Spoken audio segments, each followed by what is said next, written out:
Hello and welcome to Chat with Channeliser. This is our series of informative webinars where we talk to friends and colleagues in the channel to help them share their knowledge and experience.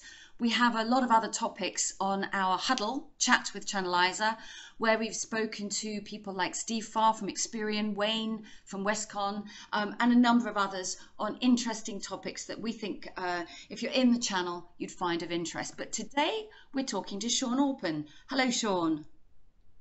Hi, Jackie. Hi. Well, nice to be here. Good to see you. Now, Shaun and I have known each other for a very long time. We started out back in the 80s when we both worked for Ashton Tate, when we were both very fresh-faced and excited to be in the software industry. And we were both product managers, me for DBase and Shaun for Framework, which was a kind of almost like an office lookalike back in the day. So Shaun has moved on. He's held senior positions at Microsoft and at Orange, and he helps a lot of now smaller businesses and other growth businesses as a non-executive director or an advisor. And in fact, he's been helping us as well and provided some invaluable advice. Just helps companies step back from the day-to-day running of their own businesses and look and take a kind of 360-degree view of their businesses, which is in our view hugely valuable. We all get too entrenched in the day-to-day running of businesses, and having that third-party advisor is, in my view, absolutely invaluable. So Shaun, I'm just going to open it up with a straightforward kind of open-ended question. If you could kind of talk us through how do you help businesses? Well, thanks, Jackie. Gosh, I'm surprised you admit to us going back that far. But anyway, those were the days. So anyway, I'm passionate about helping small, ambitious technology companies, and I am, very fortunate in the blue chip experience I've had, the likes of Microsoft and Orange. And I think it's fair to say most of my life I've been working for smaller rather than corporate businesses. And I even include Microsoft in that, because although I was there for the heady days of growth, in many ways the company behaved like a smaller business. Yeah. So what I try and do today is really three things. I try and bring my the blue chip experience I got at Microsoft and Orange and help businesses in their commercial and go-to-market capability. Mm-hmm. The second thing is something which I'm very passionate about. We all know that the enterprise value of a business is composed of a revenue or a profit number by a multiple. And in my experience, CEOs tend to have a team that focus on either revenue or profit, which is fine. But there's no one in the business who is thinking about what that multiple should be. And whilst there will be for any industry a range of multiples, the difference between, say, a 2 times or a 3 times multiple has a huge impact on your valuation. So what I try and do is help companies twofold. Firstly, I help them create a strategic narrative, but then work with them to build what I call off-balance sheet assets. These are the things that start to raise that strategic value, that multiple in a business. And very often I get involved in helping with partnering, whether that be on the commercial side or indeed helping to look for exits. Right. When you say off-balance sheet assets, can you give me a couple of examples? Yes. So there is I'd love to say there's a fantastic methodology, but there is a sort of a game plan here. So looking at things like channels to market, obviously profitability of the business, the leadership team, the brand, revenue streams are all examples where you would actively plan various initiatives to build the strengths and the strategic value in your business. Right. Okay, so it's things that, as you say, that aren't on the P&L account, but other elements, even your alliance partners and so Absolutely. forth, Yeah, absolutely. I know in our business is key, because our alliance partners are really helping us to build the business, and working with them is creating definite value, both for our customers and for us, actually. So that's really interesting. When you're, as you say, there's not a single methodology or process in looking, but is it really just that fresh pair of eyes when you're looking at an organization to sort of step back from the day-to-day running of a business? It's certainly, I think, that fresh pair of eyes. I mean, there is definitely some methodology in thinking through the steps you would go through to create these off-balance sheet assets.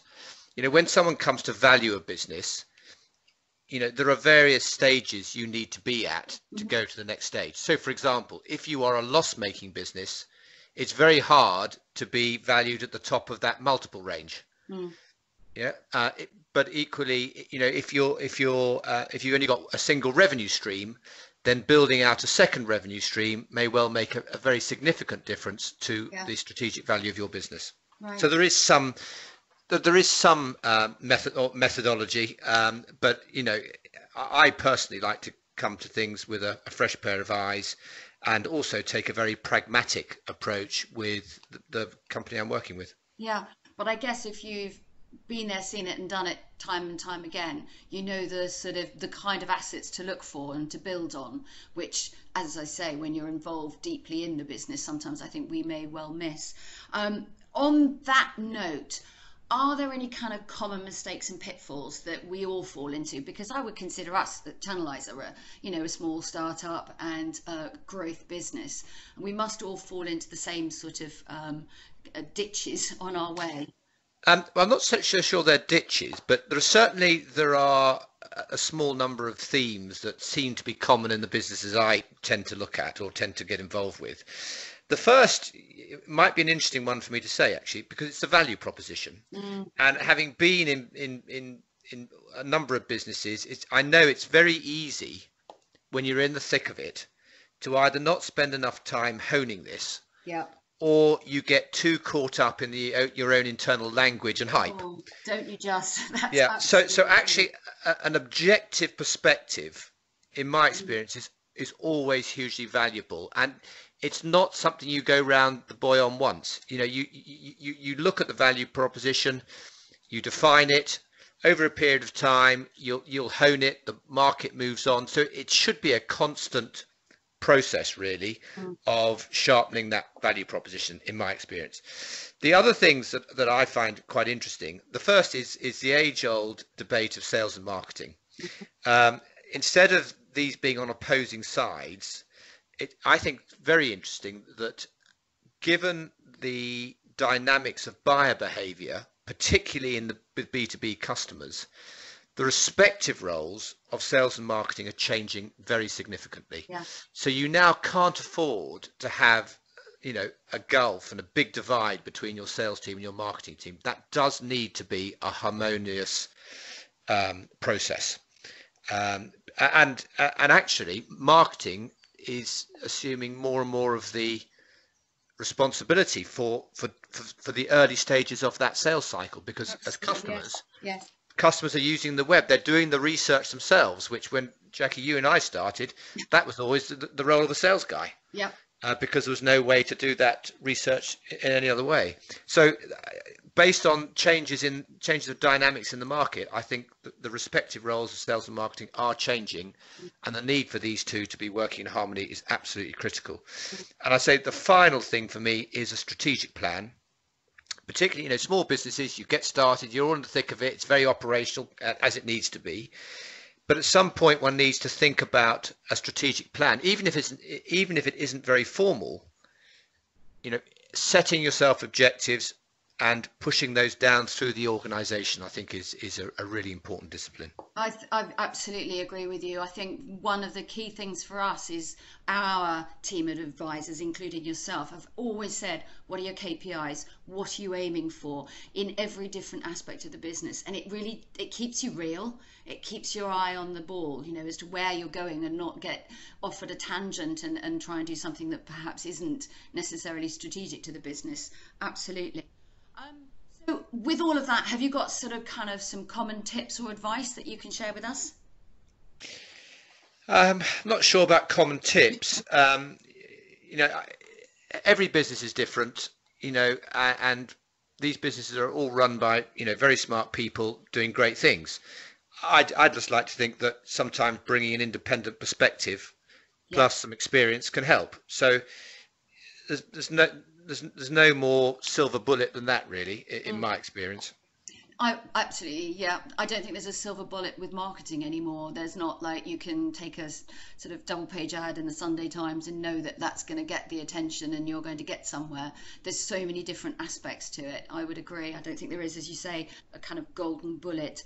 So I think what one of the about, challenges there, just picking up on that, yeah, Jackie, it's just picking up on that point, um, to build a data-driven forensic lead generation process in the B2B world. I was very interested to read an article the other day from McKinsey, who I think, if I'm right in saying, suggesting that there are 26 different roles, so 26 different competencies. So you can imagine if you're a small business and maybe you've got one, maybe you've got two marketing people, how do you factor things in when you need to perform such a range of different tasks and have yeah, a range of different skills? And I think that's one of the things that a lot of tech businesses are now having to wrestle with. What can I outsource? What should I bring in house? How do I put a level of sophistication in here mm. that is appropriate for my business? Absolutely. I mean, even just sort of SEO and things like that, and pay per click, all sorts of elements. It's a dark art, and yet, as you say, with a small business, you need to have a mix, a marketing mix, and it's really hard to know which of those you should be using in what dynamics. Just moving on, what about a good story? Have you got an example that you can share with us of some of the work that you've done? Great question. Well, I think there's one that I would call out just because it did sort of hit a lot of the buttons at the time. So the situation here was a successful business, but a business that was struggling to grow past a certain level. And one of the things they'd identified was that marketing was something they weren't really doing, and they were targeting more of the sort of SME market. So they needed to address marketing, and marketing for them, when I went and had a look at it, was what I call glorified sales support. It was one or two people literally writing sales support letters for Mm, the sales guys. Important task, don't get me wrong, but that's never going to help them grow their business. So what we had to set out and do was to build a professional marketing team. And very typically, you had an environment where the sales guys thought, hang on a minute, we've got someone who's helping us do the work that we don't really want to do. And now we've got some team come in and want to build some sort of flash marketing team. Well, of course, it's not like that at all, and you have to take the sales team with you.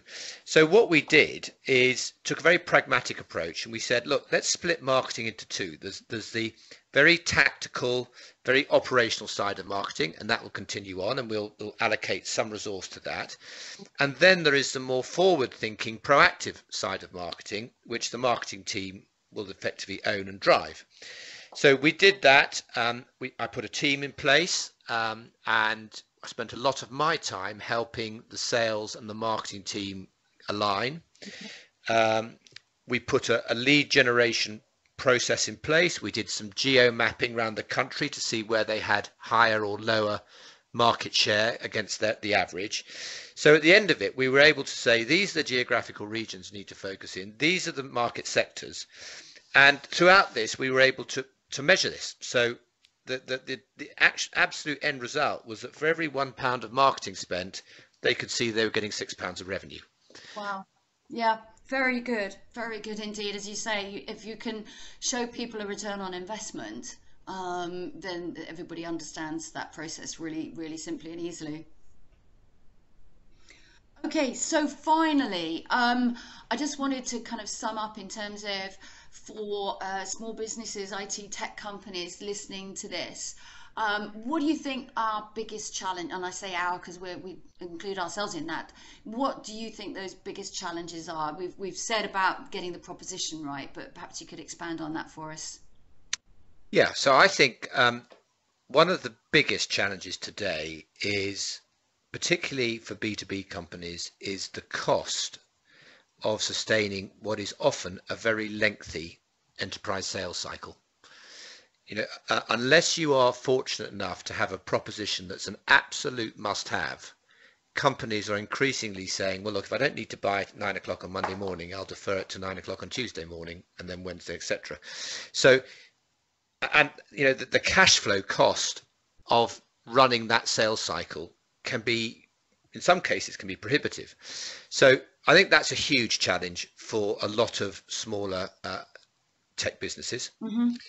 I think the trying to find the right balance of creating a disciplined approach to building your sales pipeline versus the need to be fleet of foot is another point.